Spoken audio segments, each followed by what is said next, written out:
जैसे आप जेपीएससी की फॉर्म आ गई है तो तैयारी कैसे करें? आज के युवा जो हैं जेपीएससी की तैयारी करें, सीट बहुत कम होता है, तो क्या इंपॉर्टेंट होता है? सबसे पहले जो पेपर वन हो गई, प्री की बात करें, उसके बाद फिर मेंस की बात करें, तो कैसे शुरू किया, कौन सी किताबें लें, इस पे थोड़ा चर्चा करें तो। देखिए किताबें बहुत पर्सनलाइज्ड क्वेश्चन होगा, बट फिर भी जो रिकमेंडेड बुक है उसका मैं नाम बताऊंगा। और दूसरी बात है कि जेपीएससी 3 स्तर का एग्ज़ाम लेता है। जैसे यूपीएससी लेता है वैसे 3 स्तर का जेपीएससी भी एग्ज़ाम लेता है, जिसमें पहला स्तर प्रीलिम्स है, दूसरा स्तर मेंस है और तीसरा स्तर इंटरव्यू है। हम लोगों को ये लगता है कि जो मेंस में पास करेगा इंटरव्यू बहुत बढ़िया चला जाएगा तो वो पास कर जाएगा, पर ऐसा नहीं है। मेंस और इंटरव्यू का मार्क्स फिक्स्ड है और दोनों के मार्क्स को जोड़ते हुए जो है उस पर मेरिट लिस्ट बनाया जाता है और उसी मेरिट लिस्ट के आधार पर सबको सर्विस मिलता है। तो मेंस का मुख्य जो है स्क्रीनिंग का एग्ज़ाम जो है वो प्रीलिम्स होता है, जिसमें 2 पेपर होते हैं। पहला पेपर जो है वो जिसको इंडिया लेवल पे बोले क्वेश्चन, उसमें जो है सो झारखंड स्पेसिफिक 10 क्वेश्चन होते हैं। उसके अलावा उसके अलावा जो हिस्ट्री, इंडियन हिस्ट्री है, इंडियन ज्योग्राफी है, वर्ल्ड हिस्ट्री, वर्ल्ड ज्योग्राफी है, इस तरह के जो क्वेश्चंस हैं उसमें वो आते हैं। हिस्ट्री आता है, ज्योग्राफी आता है, उसके बाद आपका उसमें साइंस के क्वेश्चंस होते हैं, पॉलिटी के क्वेश्चन होते हैं, पब्लिक एडमिनिस्ट्रेशन के क्वेश्चन। ये प्रीलिम्स में एमसीक्यू बेस्ड क्वेश्चन रहते हैं। हाँ, जो कि और उसमें कुछ 15 क्वेश्चन लगभग करंट अफेयर के भी होते हैं, जो झारखंड स्पेसिफिक भी होते हैं और नेशनल स्पेसिफिक भी होते हैं और इंटरनेशनल स्पेसिफिक भी होते हैं। पेपर वन की तैयारी कैसे करते हैं? बहुत सारे पेपर्स अलग अलग पढ़ते हैं, मतलब करंट अफेयर्स के लिए न्यूज़पेपर्स हो गया, या फिर एक पर्टिकुलर कोई बुक होता है इसमें सारी चीज़ें आती हैं, या फिर पहले या क्वेश्चन जो होता है वो इंपॉर्टेंट होता है? पर्टिकुलर तो नहीं बोलेंगे कि किसी बुक से आ जाएगा क्वेश्चन, बट मैंने चूंकि पहले भी बताया कि मेरा प्रिपरेशन यूपीएससी लेवल का रहा था, तो ये जो पेपर वन है वो मेरा ऑलरेडी यूपीएससी लेवल का तैयारी था, तो ये चीज़ें हो जाती हैं। तो झारखंड स्पेसिफिक जो तैयारी करता है उसके लिए मुझे बहुत आइडिया नहीं है। फिर भी मैं बोलूँगा कि लूसेंट है एक बुक, उसमें लूसिड वे में जो है सब चीज़ दिया हुआ है और उससे जो है सो प्रीलिम्स के क्वेश्चन लगभग लग जाते हैं। तो और लूसेंट को कंप्लीट करने में कितना टाइम देना पड़ेगा अगर हम स्टार्ट कर रहे हैं आज से? क्योंकि अभी तो 1 साल से लोग पढ़ ही रहे होंगे, क्योंकि अब तो 45 दिन बचा हुआ है। उतना कम टाइम में पॉसिबल है कि नहीं पता नहीं, लेकिन फिर भी अगर स्टार्ट करें तो लूसेंट को कितना टाइम देना है? आप अगर देखेंगे तो 5 कोर सब्जेक्ट्स है जिस पे क्वेश्चन आते हैं प्रीलिम्स में, तो पांचों को मिनिमम 10-10 दिन देना होगा, मिनिमम मैं बता रहा हूँ। तो कोई चाहेगा तो पहला पेपर 50 दिन में, केवल अगर 50 दिन उस पे फोकस करता है तो पहला दिन पेपर वन का प्रिपेयर्ड हो जाएगा। मतलब कितना देर पढ़ाई करना होगा करंट अफेयर को छोड़ के? अगर 50 डेज आप बोल रहे हैं पहला पेपर को, तो कितना घंटा मतलब पढ़ना? अगर 8 घंटा डेडिकेटली देता है और पढ़ाई को ही केवल देता है तो वो हो जाएगा तैयारी, पहला पेपर हो जाएगा। अगर सेकंड पेपर में आए प्रीलिम्स में तो अगर दूसरा पेपर पूरी झारखंड रिलेटेड है। और झारखंड का सिलेबस अगर आप देखेंगे ना तो किसी भी पीसीएस से बेहतर सिलेबस है। ये इवन ये बताता है कि फलाना क्वेश्चन किस टॉपिक से आएगा, एक क्वेश्चन को बाइफरकेट करके बताया है कि 2 क्वेश्चन इस टॉपिक से आएगा, 1 क्वेश्चन इस टॉपिक से आएगा। तो बहुत ही अच्छे तरीके से आप क्या कर पाते हैं, यहाँ प्लान कर पाते हैं कि हम ये टॉपिक पढ़ेंगे और ये टॉपिक से जो है इतना क्वेश्चन आ जाएगा और हम प्रीलिम्स में क्वालिफाई हो जाएंगे। जैसे आप झारखंड का सिलेबस देखेंगे तो मेरा जो स्ट्रेटजी था यही था कि मैं झारखंड का जो सिलेबस है उसमें केवल जो 40% टाइम दे के अगर जो 60% का जो मेजर चंक है वो कंप्लीट कर लूँ। तो जो 40% टाइम दे के मुझे 60% से ज़्यादा जो है सिलेबस कवर हो रहा था, मैंने वही टॉपिक उठाया चूँकि मेरे पास बहुत कम लिमिटेड टाइम रहा था प्रीलिम्स के लिए। तो उसमें बहुत सारे जो मनीष रंजन आईएएस हैं, सेक्रेटरी हैं अभी, उनका बुक है एक, झारखंड पे ही झारखंड स्पेसिफिक बुक है। वो बहुत बड़े काम की चीज़ है। हिंदी मीडियम में जो पढ़ते हैं कुछ कंटेंट उसमें नहीं मिलता है, तो मैंने उड़ान एक किताब है उसका सहारा लिया था। तो 2 किताबों का मैंने सहारा लिया। और टाइम कितना देना पड़ेगा अगर लोग पढ़ रहे हैं तो? मैंने बताया है कि आपको जो है सो 50 दिन अगर प्रीलिम्स मेंस के लिए देना, पेपर वन के लिए देना है तो 50 दिन आपको लगभग उसमें भी देना होगा। वही डेडिकेटली 8 दिन। लेकिन आप वही मैंने बोला ये पूरा सिलेबस कवर करने की बात हुई। आप स्ट्रेटजी बना सकते हैं कि मैं 70% कवर करूंगा सिलेबस, जो मेजोरिटी ऑफ पोर्शन होगा वो कंप्लीट हो जाए। ऐसे सिलेबस उठा के आप 30 डेज में कंप्लीट कीजिए फिर सिलेबस। जो आप सब चीज़ नहीं पढ़ सकते हैं, ये बात सत्य है। आप चाहेंगे कि मैं 100 के 100 मार के आऊँ, कोई नहीं मार के आता है, नहीं तो फिर कट ऑफ क्यों जाता। बिल्कुल। तो और पेपर 3 की अगर बात करें, सबसे टफ शायद वही होता है। नहीं, पेपर 3 का यहाँ कोई कंसेप्ट नहीं है। नहीं। सीजीएल में था, अब मेंस आता है। मेंस में 3 पेपर होते हैं, सॉरी 6 पेपर होते हैं। आपने 3 बोल दिया तो मैं भी 3, 6 पेपर होते हैं। और पहला पेपर हिंदी इंग्लिश होता है 50-50 मार्क्स के, जो कि क्वालिफाइंग होता है। तो वो जो 3 पेपर होते हैं सेम डे ही हो जाते हैं। 6 पेपर होते हैं, 3 डेज एग्जाम होते हैं, दो एग्जाम। मेंस का 6 पेपर होगा, वो 3 दिन में होगा। हाँ, ऐसा? 3 दिन में 6 पेपर होंगे, 2 पेपर एक दिन, 2 पेपर एक दिन, 2 दिन पेपर लास्ट। मतलब बहुत लंबा हेक्टिक है। हाँ, हेक्टिक है, हेक्टिक है। और एक चैलेंज है। आप ये सोचिए कि यूपीएससी का जो पेपर है वो 5 दिन होता है। अच्छा। और हर दिन आपको 2 पेपर देना है। ऐसे पेपर वाले दिन 1 पेपर, आपको 9 पेपर वहाँ देना है। अच्छा। और यहाँ तो 6 ही देना है। और उत्तर प्रदेश में 8 पेपर देना है, तो 4 दिन आपको लगातार देना है। और 3 घंटा फर्स्ट हाफ, 3 घंटा सेकेंड हाफ। 6 घंटा में अगर आपका कलम 5 मिनट भी रुक रहा है, मैं बता रहा हूँ, तो फिनिश है, आप गेम से बाहर हैं। मतलब पूरा एकदम डेडिकेटली आपको एक मिनट, आपको टाइम ही नहीं मिलेगा। पूरा माइंड को जो पूरा एकदम ये करता है। एकदम लिटरली तो जो वो 3 रिटर्न। दिन क्या एक ही सेंटर पे होता है, मतलब एक जगह पे? हाँ, एक सेंटर पे होता है, एक ही जगह पे सारा एग्जाम जो है कंडक्ट होता है, एक सेंटर दे दिया जाता है। मोस्टली जो रीजनल लैंग्वेज है उस बेस पे होता है कि जहाँ खोटा वाले हैं तो सारे खोटा वालों को एक जगह दे दिया जाए। जहाँ नागपुरी वाले दे रहे हैं तो सारा का एक ही जगह सेंटर बना दिया जाए। तो पेपर 3 में, पेपर 3 नहीं बोल रहे हैं, हाँ मेंस में अगर बात करें तो 6 पेपर है, तो 2 पेपर जो एक दिन में होता है, उसमें क्या क्या होता है? पहला दिन 2 पेपर दिए, सेकंड दिन 2 पेपर, फिर थर्ड दिन 2 पेपर दिए, तो उसमें क्या क्या होता है? जी, पहला दिन पेपर जो होता है फर्स्ट हाफ में, वो जो है 100 नंबर का होता है।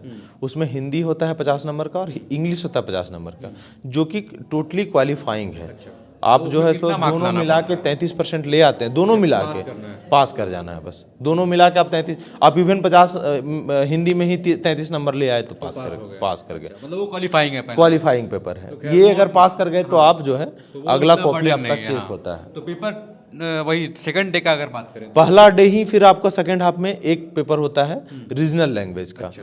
तो उसमें से regional language plus Hindi English Sanskrit 3 और लैंग्वेज में क्या खोटा भी आ जाता है? खोटा है, नागपुरी है, हाँ जितने भी यहाँ के जो लैंग्वेज है, आपका कुड़ुक है, उसके बाद कुरमाली है। और मेरा पर्सनली खोटा था।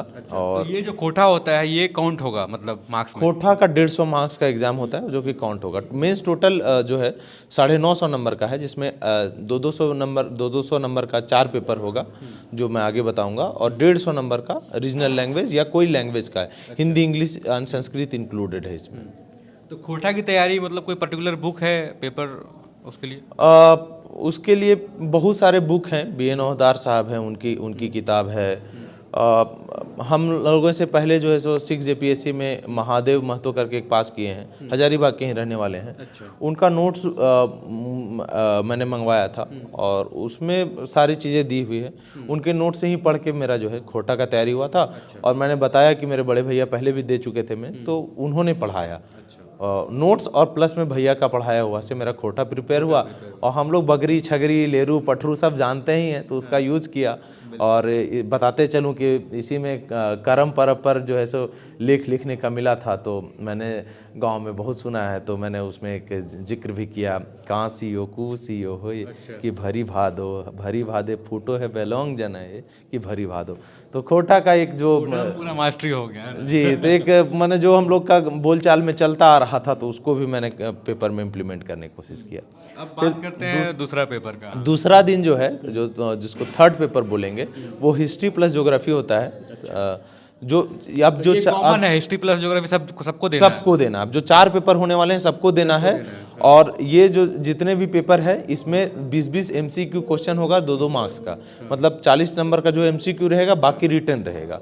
160 नंबर रिटन और 40 नंबर MCQ सब पेपर में। तो जो रिटन के लिए कैसे तैयारी करें? क्योंकि MCQ तो खैर है, आपके पास ज़्यादा नॉलेज है तो आप कर सकते हैं, लेकिन रिटन के लिए कितना प्रैक्टिस करना पड़ता है? क्या पहले हम बैठ के प्रैक्टिस करेंगे 3 घंटा या 2 घंटा की हर पेपर में कितना मार्क्स लिखना है, कितना टाइम देना है एक आंसर को? जी, निश्चित तौर पे अगर आप ये स्ट्रेटजी के साथ नहीं चलते हैं कि आपको कितना टाइम एक पेपर को देना है, फिर पेपर छूट सकता है। चूँकि मैंने यूपीएससी का मेंस जस्ट दे रखा था और यूपीएससी में आपको 50 पेज मिनिमम लिखना पड़ता है, मतलब वो 50 पेज दिया ही हुआ रहता है, वो लिखना ही लिखना। मतलब कितने आंसर क्वेश्चंस रहते हैं? वहाँ 20 क्वेश्चंस रहते हैं, जिसमें 10 क्वेश्चन के लिए 2 पेज लिखना है और 10 क्वेश्चन के लिए जो 20 मार्क्स के होते हैं वो 3 पेज लिखना है। तो 20 क्वेश्चन आपको 10 क्वेश्चन 30 पेज हो गया और 20 पेज 10 नंबर वाले, तो 50 पेज आपको लिखना ही लिखना है। और यहाँ पे जेपीएससी में यहाँ आप अगर 30 पेज भी लिख देते हैं तो सारे आंसर आप लगभग कंप्लीट कर पाएंगे, पेज में सारा आंसर आ जाएगा।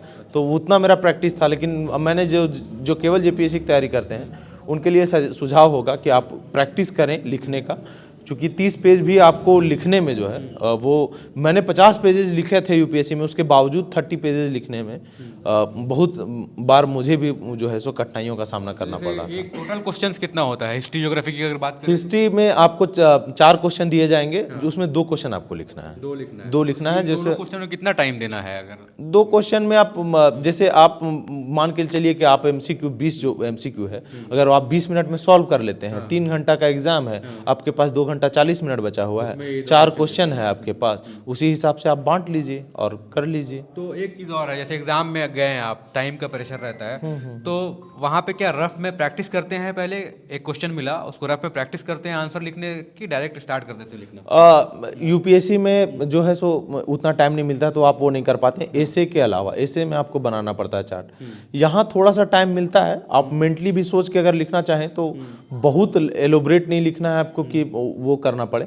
प्रीफर लोग अगर टाइम है तो कर सकते हैं, नहीं तो डायरेक्ट आंसर भी लिखना शुरू कर सकते हैं आप। उतना टाइम रहता है कि मेंटल खाका आपको बनाना चाहिए, लेकिन आप मेंटली प्रिपेयर्ड रहिए कि हम ये करेंगे, ऐसे लिख देंगे। तो ये हो गया हिस्ट्री और ज्योग्राफी। हिस्ट्री ज्योग्राफी हो गया। उसके बाद जो होगा लास्ट पेपर जो होगा उस थर्ड पेपर, सेकेंड ही थर्ड पेपर जो है वो पॉलिटी एंड पब्लिक एडमिनिस्ट्रेशन होगा। तो पॉलिटी एंड पब्लिक एडमिनिस्ट्रेशन, चूंकि पॉलिटी जो है यूपीएससी का भी सिलेबस है और पब्लिक एडमिनिस्ट्रेशन मोर और लेस जो यूपीएससी का गवर्नेंस का पोर्शन है उसमें वो मिल जाता है आपको सिलेबस। पॉलिटी और पब्लिक एडमिनिस्ट्रेशन भी सबको देना है? सबको देना मतलब है। हिस्ट्री ज्योग्राफी अब जो भी और पॉलिटी और पब्लिक एडमिनिस्ट्रेशन, ये चारों दूसरा दिन जो है वो सबको देना सबको देना है। दूसरा दिन, तीसरा दिन जो भी देना है वो सबको देना है। 2-2 पेपर, मतलब 4 पेपर सबके लिए कॉमन है, सेम क्वेश्चन। बस आप उसमें ये कर सकते हैं कि जो 4 क्वेश्चन है उसमें 2 क्वेश्चन जो हिस्ट्री का बनाना है, 4 क्वेश्चन जो ज्योग्राफी का उसमें 2 क्वेश्चन बनाना है। पब्लिक एडमिनिस्ट्रेशन में भी यही है, 4 क्वेश्चन देगा, 2 बनाना है। पॉलिटी में भी यही है, 4 क्वेश्चन है, 2 क्वेश्चन बनाना है। जैसे हिस्ट्री और ज्योग्राफी तो बहुत वास्ट सब्जेक्ट है ना। हाँ। तो उसके लिए क्या कोई पर्टिकुलर झारखंड के लिए ऐसा बुक है कि ये बहुत सारी किताबें पढ़नी पड़ती है? उसमें 4 सिलेबस मैंने बताया है कि यूपी जो जेपीएससी का सिलेबस है वो बहुत ही अच्छे तरीके से बनाया गया है। इवन ये क्वेश्चन रहता है कि ये मतलब पहला क्वेश्चन किस टॉपिक से होगा, पूरा टॉपिक लिखा हुआ है आपका। तो पहला जो है सो जो हिस्ट्री का क्वेश्चन होगा वो एंशिएंट हिस्ट्री से होगा, दूसरा जो है मेडिएवल हिस्ट्री से होगा, तीसरा जो है सो आधुनिक भारत से होगा और चौथा झारखंड के हिस्ट्री से होगा। तो जनरली अब झारखंड का एग्जाम दे रहे हैं तो एग्जामिनर जो है वो ये इतना तो मान के चलेगा कि आप झारखंड वाला क्वेश्चन तो करें कम से कम। तो झारखंड का हिस्ट्री बहुत मतलब कम टाइम में आप प्रिपेयर कर सकते हैं। एक क्वेश्चन वो हो गया। अब हमारे टाइम में ही गांधी जी का कंट्रीब्यूशन इन फ्रीडम मूवमेंट पूछा था। तो आप गांधी जी का मतलब वो बोलचाल की भाषा वाला टाइप है, तो वो बहुत चीज़ें आप ऑलरेडी जान रहे होते हैं। तो आधुनिक भारत मतलब 2 जो है, मेरा सजेशन होगा कि यही जो लास्ट 2 क्वेश्चन है इसको अटेम्प्ट कीजिएगा, अच्छा मार्क्स उठ सकता है। बाकी किसी का एंशिएंट अच्छा है तो एंशिएंट का बनाए। मतलब ये क्वेश्चन रहना ही रहना है एंशिएंट से या फिर हाँ, एक एंशिएंट, एक मेडिएवल, एक आधुनिक भारत, मतलब मॉडर्न एक में कमांड कर लेगा तो आदमी हो जाएगा। हाँ, हो जाएगा। और बात करें अगर लास्ट पेपर की, जो लास्ट 2 पेपर है वो क्या है? लास्ट 2 पेपर है इकोनॉमी एंड सस्टेनेबल डेवलपमेंट। चूँकि 2015 के बाद आप देखेंगे तो सस्टेनेबल डेवलपमेंट गोल पे जो है बहुत तरह का बातें हुई हैं। तो एक सिलेबस में झारखंड में, चूँकि ये सिलेबस 2016 में बना था तो उसको इंक्लूड किया गया है, जो कि बड़ी बात है हम जैसे झारखंड वासियों के लिए कि उस पर भी जो है सो जेपीएससी फोकस कर रहा है। तो सतत विकास जिसको बोलते हैं, सस्टेनेबल डेवलपमेंट, इस पे और इकोनॉमिक्स पे एक पेपर होता है, थर्ड पेपर, और फोर्थ पेपर साइंस का होता है एंड एग्रीकल्चर इन झारखंड, उसमें एक वो भी इंक्लूडेड है सिलेबस में।